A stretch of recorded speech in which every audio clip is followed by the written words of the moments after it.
Nima? Ha? Kim qolib ketdi? Qolib ketdi. Bayog'i u. Voy, sizga. Tojikbek Qirg'iz otishyapti. Vahshay kuchab ketdi. Qirg'izistondan organlarni jo'natingizda tez. Granatalar bilan otishyapti. Ya boshqa yo'l yo'q.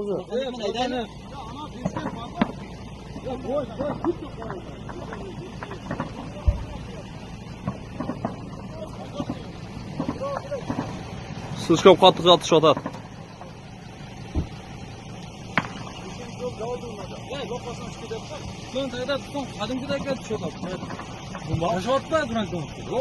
Granata bilan otadi tojiklar.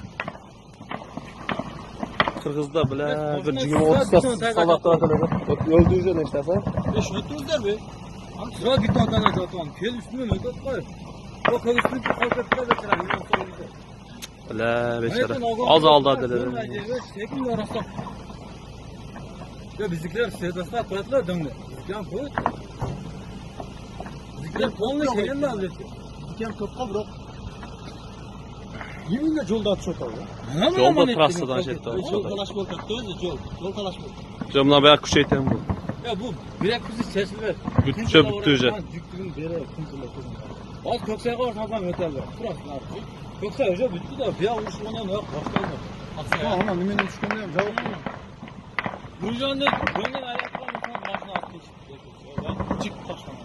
Atış qattiq bo'ladi, tuğandar atış qattiq bo'ladi. Qirg'izning organlari armiyasini polni jo'natingizda Tojikiston bu yerda polni jahlim bildirdi-chi. Qirg'iz bechara soldatlar oz edi al yerda-chi. O'shuni prezidentlar tezroq chechib bersa, o'shul yerda qarapayim xalq qiynalmaydilar.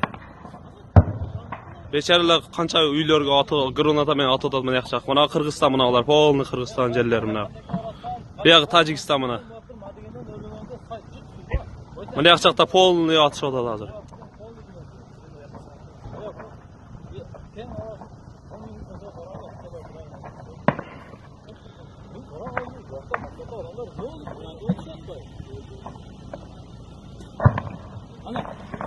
Qirg'izistonga polni granata tashyapti.